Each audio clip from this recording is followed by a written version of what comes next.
আসসালামু আলাইকুম। আমি মুগ্ধ। আমার জন্ম ঢাকার কেরানীগঞ্জে, বেড়ে ওঠাও ওখানেই। কিন্তু আমি বাংলাদেশে জন্মগ্রহণ করার সত্ত্বেও বাংলা ভাষাভাষী শেখার পাশাপাশি আমি উর্দু ভাষাভাষী পাশাপাশি অ্যারাবিক ভাষা অনেকটাই জানতাম। কেন জানতাম?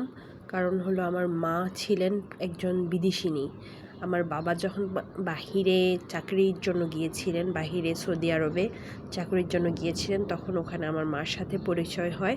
আমার মা ইন্দোনেশিয়ান, তিনি ওখান থেকে এসে সৌদি আরবে যখন কাজ করতেন, তো কাজ করা দুজনে কাজ করার পাশাপাশি হয়তো বা ওনাদের বাসস্থান কাছাকাছি ছিল, অথবা কোনো কারণে কাজের সূত্রে হয়তো ওনাদের পরিচয় হয়। পরিচয়ের মাধ্যমে দুজনকে পছন্দ করে, ভালোবাসে। সাথে আমার বাবা তাকে বিয়ে করে, ওখানেই বিয়ে করে। বাবার কাজের পরে ওখানে নানান সমস্যার কারণে পরে আর ওখানে থাকতে পারেনি দেখে মাকে নিয়ে চলে আসে বাংলাদেশে। পরে থেকে আমরা ঢাকার কেরানীগঞ্জে, বাবা ওখানে অনেক বছর ছিল, 5-7 বছর ছিল।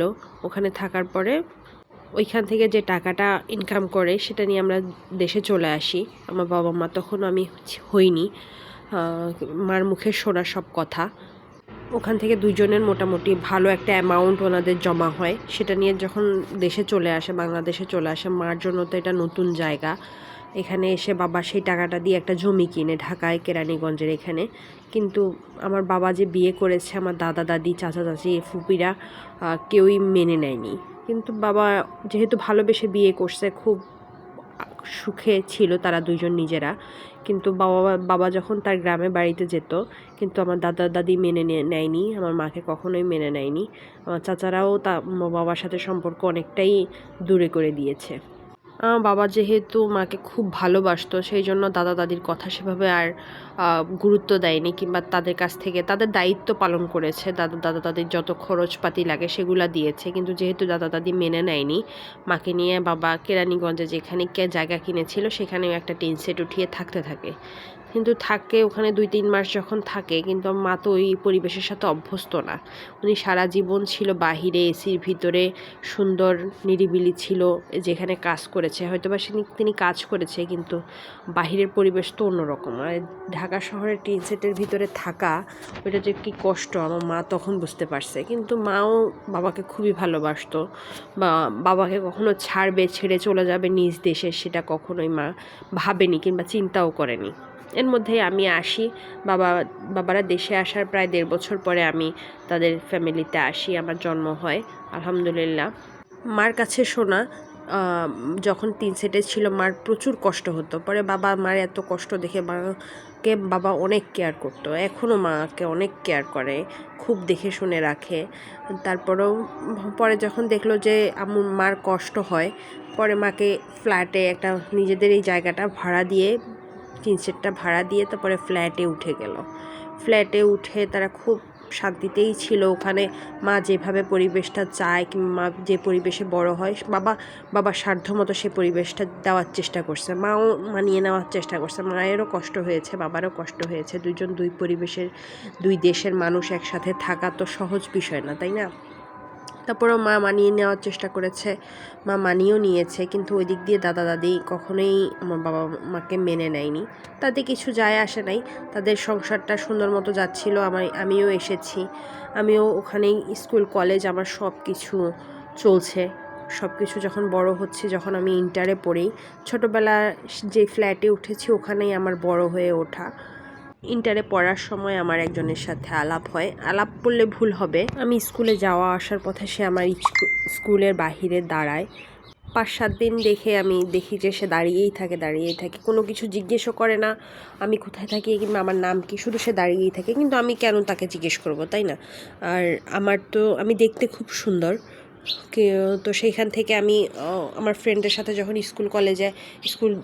কলেজে যখন যাই, আমার একটু ভুল হচ্ছে মাঝখানে, যখন কলেজে যাই, তো দুই ফ্রেন্ড মিলে যখন যাই, সুন্দর মতো স্কুলে চলে যাই। সে আমার পিছন বাসায় যায়, স্কুলে গেলে স্কুলে যায়, বা মানে যখন আমি স্কুলে যাওয়ার সময় হয়, সে আমার একটা স্কুলের টাইমটা সে জেনে গেছে যে আমি ওই সময়টাতে স্কুলে যাই।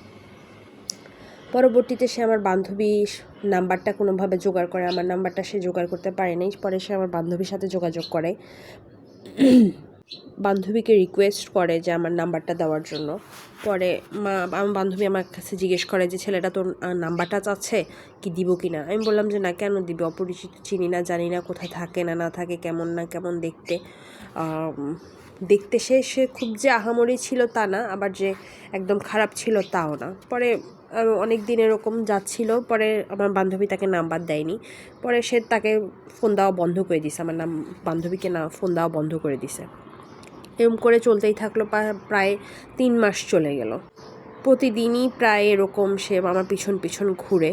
পরে সে একদিন আমার বান্ধবীর কাছে দেখলো, যখন আমি জিজ্ঞেস করি না কিছু, কিংবা আমি কেন জিজ্ঞেস করবো, তাই না, এটা কোনো কথা? আমি মেয়ে মানুষ হয়ে তার সঙ্গে জিজ্ঞেস করবো আপনি আমার পিছন পিছন কেন আসেন? আমি কিছুই জিজ্ঞেস, যেহেতু আমাকে সে ডিস্টার্ব করতেছে না, তাহলে আমি কেন জিজ্ঞেস করব। পরে সে একদিন আমার বান্ধবীর কাছে চিঠি দিল, সে আমাকে ভালোবাসে, কিংবা সে আমাকে অনেক দিন ধরে দেখতেছে, সে আমার সম্পর্কে সব কিছু খোঁজখবর কিন্তু তার নেওয়া শেষ। তো 2-4 লাইনে সে আমাকে ছোট্ট একটা চিঠি দিয়ে আমাকে চিঠিটা দিল। পরে আমি চিঠিটা পেয়েছি, কিন্তু অতটা গুরুত্ব দেই নাই, যে ঠিক আছে একজন পছন্দ করতেই পারে, তার জন্য যে আমাকে বারে বারে রিয়্যাক্ট করতে হবে, হ্যাঁ আমিও তাকে পছন্দ করি। আমার লাইফে এর আগে কখনো কোনো ছেলে সেভাবে আমাকে ডিস্টার্ব করে নাই, কিংবা কখনো কোনো ছেলে আমার পিছনে এরকম ঘুরে নাই।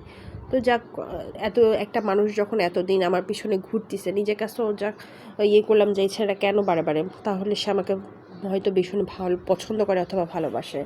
তো সেটা তার কাছেই আছে, আমি আমার মতো এতটুকু চিন্তা করে রেখে দিচ্ছি হয়তো বা সে আমাকে পছন্দ করে, যেহেতু সে অবশ্যই আমাকে চিঠিতে লিখেই দিচ্ছে যে সে আমাকে পছন্দ করে। এতে তার অবকাশ নাই যে হ্যাঁ সে আমাকে পছন্দ করে না, কিন্তু আমি তাকে পছন্দই করি না বলে সে আসে না আসে আমার অত কিছু যায় আসে না।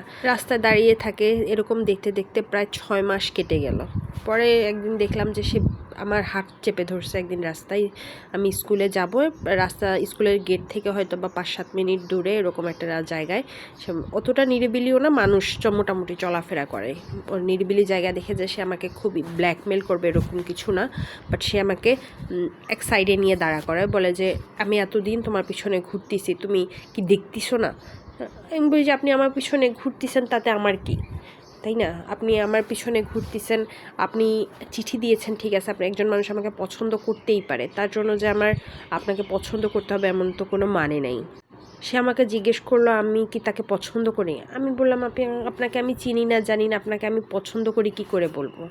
আপনাকে আমি পছন্দ করি না, আর আপনাকে আমি কেনই বা পছন্দ করবো, তাই না? সে আমাকে মোটামুটি একটু ফোর্স করলো যে হ্যাঁ তাকে আমাকে ভালোবাসতে হবে। আমি বললাম যে এটা কেমন বিষয়, আমি ভালোবাসবো কি বাসবো না এটা পুরাটাই আমার ব্যাপার, আপনি আমাকে ফোর্স করে তো ভালোবাসা আদায় করতে পারবেন না। তো এটা এরকম বলে তো তুমি চিন্তা করে দেখো আমি তোমাকে পছন্দ করি, তুমি আমাকে পছন্দ করো কি না। এটা বলে ও চলে গেল। পরে আমি স্কুলে চলে আসলাম, এরকম করছে আমাকে যে সে ডিসিশান নিতে জিজ্ঞেস করলো। পরে আমি এরকম ডিসিশান নেওয়ার জন্য আমি প্রায় এরকম করতে করতে আমি চিন্তা ভাবনা করলাম, বাট আমার ভিতরে কোনো পজিটিভ সাইন আসলো না যে হ্যাঁ আমি তাকে খুব পছন্দ করি। ঠিক আছে যাক, চলে গেল। পরে এরকম করতে করতে 10টা দিন চলে গেছে। পরে সে আমাকে আবারও জিজ্ঞেস করলো তুমি কি আমাকে পছন্দ করো না। জিজ্ঞেস করছি যে তোমাকে তো ভাবতে বললাম, তুমি কি ভেবেছ? আমি বললাম যে আমি ভাবনায় আপনি আসেন না, কিংবা আমার ভাবনায় আপনি নেই। এটা বলার পরে সে বেশ রেগে গিয়ে সে আমাকে বলল আমি এত দিনে তোমার পিছনে ঘুরতেছি, তুমি কি এটা বুঝো না যে আমি তোমাকে খুব পছন্দ করি, সেখানে তুমি বলতেছ যে তুমি আমাকে পছন্দ করো না, তোমার ভাবনায় আমি নেই, এটা কোনো কথা? এটা বলে আমি এটা বলছি, আর আমি পরে চলে আসছি। সে খুব রাগে দেখলাম ফুসতেছে, আমি চলে আসছি ওই জায়গা থেকে। এমন করতে করতে আমার প্রায় ইন্টার পরীক্ষাটা কাছাকাছি চলে আসছে, টেস্ট পরীক্ষা শেষ, একদমই তো ইন্টার পরীক্ষা কাছেই। পরে তখন তো আর টেস্ট পরীক্ষার পরে স্কুলে যাওয়া পড়ে না, সরি বারে বারে আমি স্কুল বলে দিচ্ছি, স্কুল না কলেজ, মানে কলেজে তো তখন আর যাওয়া পড়ে না, বাসায় বসে বসে তখন পড়া। সে খুব অস্থির হয়ে যাচ্ছিল, আমি পরে শুনতে পারছি যে সে বারে বারে প্রতিদিনই স্কুলে যাচ্ছিল, কিন্তু আমি যখন যাচ্ছিলাম না। পরে সে খোঁজ নিয়ে আমি আমার কোচিং কোথায় করি, সে এখন কোচিংয়ের সামনে এসে দাঁড়ায়, যে আমি টেস্টে পরে যে এখন আমি স্কুলে যাচ্ছি না, সে এখন কোচিংয়ের সামনে এসে আর কি আমার দাঁড়ায়। পরে আমি তাকে খুললেই বললাম যে আমার এখন তো পরীক্ষার সময়, আপনি আমার সামনে এখন না আসলেই ভালো হয়, আমার ভীষণই ডিস্টার্ব, আমার যেহেতু একটা পরীক্ষা আছে সামনে, বোর্ড পরীক্ষা, আপনি এখন আমার কাছে আইসেন না, দেখে মানে আমার কাছে আইসেন না। তো ঠিক আছে, উনি পরে বন্ধ দিল আসা, মানে একদম আমার এইচএসসি পরীক্ষা পর্যন্ত সে আর তাকে আর আমি দেখি নাই, তাকে কোথাওই দেখি নাই। সে তার মতো আছে, কোথায় আছে আমি বলতে পারবো না। আমি নিষেধ করে দেওয়ার পরে সে সুন্দর মতো চলে গেছে, আর কোনো সিন ক্রিয়েট করে নাই। একদম যেদিন ইন্টার পরীক্ষার প্র্যাকটিক্যাল পরীক্ষা, সেদিন দেখি যে সে আমার যেখানে আমার বোর্ড পড়েছে, পরীক্ষার সিট পড়েছে, সেখানে কলেজের বাহিরে এসে দাঁড়িয়ে আছে। মানে সে একদম বলেছি দেখে সে সেই দিনই যে দাঁড়িয়ে আছে, কোনো কথা নাই, নিষেধ নাই বা ইয়ে নাই। মানে আমি যে তাকে বলেছি আমার পরীক্ষা শেষ হোক, একদম পরীক্ষা শেষের দিনই সে এসে দাঁড়িয়ে আছে, কোনো আর দেরি করে নাই। আমার দেখে এত বিরক্ত লাগলো, পরে আমি তাকে একদম মুখের উপর বলে দিছি যে আপনাকে আমি পছন্দ করি না, আপনি তো আমার ডিসিশন জানতে চাচ্ছিলেন, এখন শুনেন আমি আপনাকে পছন্দ করি না, এবার আপনি আমার লাইফ থেকে সরে যান, কারণ আমি এই পথে ভালোবাসার দিকে আমি যাব না, কাউকে পছন্দ করাটা আমার এত ইথিক্সে নাই, আপনি চলে যান, আপনি আপনার পথে চলেন, আমি আমার পথে চলি। এটা বলছি আর সে রাগে ফুসতে ফুসতে আমাকে টেনে রিক্সায় উঠাইলো, বলতিছে যে তাকে আমাকে ভালোবাসতেই হবে। আমি বললাম এটা কেমন ব্যাপার, ভালোবাসা কি আমার জোর করে আসবে? আপনাকে দেখে আমার কোনো কিছুই মনে হচ্ছে না যে হ্যাঁ আমি আপনার সাথে থাকতে পারবো কিংবা কিছু। বলে যে তোমার মনে চাক আর না চাক তোমাকে আমার বিয়ে করতেই হবে। আমি বললাম যে এটা হয় না, ভালোবাসা এভাবে হয় না, কখনোই হয় না। আমি রিক্সা থামিয়ে পরে নিচে নেমে চলে গেলাম, আমার বাসায় হেঁটেই চলে গেলাম। আমি আর রিক্সা নেই, তার রিক্সা থেকে আমি নেমে গেছি। আজকে এতদিন যখন সে কিছুই করতেছে না, মানে ওরকম কিছুতে এরকম সিন ক্রিয়েট করে নাই, তো আজকে যেহেতু অনেকটাই বাড়াবাড়ি করে ফেলছে, পরে আমি আমার মা বাবাকে এসে বলছি, পুরা ঘটনা খুলে বলছি যে সে এরকম আমার পিছন পিছন হাঁটে। পরে আমার মা বলল যে ঠিক আছে তুমি দেখো, এখন তো আর বাহিরে যাওয়ার নেই, বা যদি পরবর্তীতে আর কিছু করে তখন সঙ্গে সঙ্গে আমাকে জানাইও। পরে মা ওইভাবে আর কিছু গুরুত্ব দেয় নাই। সে তো ভিতরে ভিতরে অনেক কাহিনী করে ফেলছে, সে সুইসাইড অ্যাটেম্প নিয়ে নিয়েছে, তার মা বাবাকে অনেক প্রেশার দিচ্ছে। তার বাবা নাই, মা আছে, সে একাই ছেলে, তার কোনো ভাই বোন নাই। তার মা আছে একজন, উনি গ্রামে থাকে, আর এ শুধু পড়াশোনার জন্য দেশের বাহিরে বাহির থেকে পড়াশোনা করে চলে আসছে। তো তার যে আহামরি খুব বয়স তাও না, সে দেশের বাহিরে থাকবে না, কারণ তার মা একাই কারণে সে দেশের বাহিরে থাকবে না। এই জন্য পড়াশোনা কমপ্লিট করে সে এখানেই চলে আসছে, এখানে ভালো একটা জব করে, তার স্যালারিও বেশ ভালো। তো সে তো ভিতরে ভিতরে তার মাকে থ্রেট দিতেছে সে এখানেই বিয়ে করবে, আমাকেই বিয়ে করবে, আমি রাজি না। তার মাকে আমার বাসায় আসতে বলতিছে, তার মা গ্রাম থেকে আসছে ওর বাসায়। তার মা এবার আমার মা বাবার কাছে আসছে সম্বন্ধটা নিয়ে, যে হ্যাঁ আমাকে বিয়ে করতে চায় সে, কিংবা তারা আমাকে তাদের ঘরের বউ করে নিতে চায়। কিন্তু আমার মা বললো যে আমার মেয়ে এখন অনেক ছোট, মাত্র ইন্টার পরীক্ষা দিল, এখন মেয়েকে বিয়ে দিব না, মেয়ে অনেক ছোট, আর একটু পড়ালেখা করবে, আর আপনারা অন্য জায়গায় দেখেন। আমার মা এভাবে কেটে গেছে, বাবা মা এভাবেই কেটে গেছে, আর অন্য কিছু বাড়ায় নেই। কিন্তু সে এখানেই বিয়ে করবে, এখনই বিয়ে করবে, এটা বলে সে বেশ সিন ক্রিয়েট করলো। যখন যেদিন তার মা আসছে, তার মার সামনে আমার মা বাবার সামনে খুব সিন ক্রিয়েট করলো। আমার মা বাবা রাজি না, তারা চলে গেছে। সে খুব রাগ দেখাইলো, চলে গেছে। আমার মা বাবা ঠিক আছে, আসছে যখন আমরা নিষেধ করে দিছি, সে চলে গেছে, আর এখানে তার কোনো কথা থাকে না, তাই না?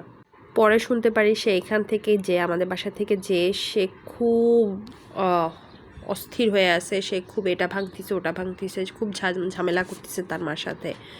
তার মাও বলতেছে তারা যেহেতু নিষেধ করে দিছে, তাহলে এখানে তো তার কিছু করার নাই, যার মেয়ে সে যদি বিয়ে না দেয় তারা কি জোর করে নিবে?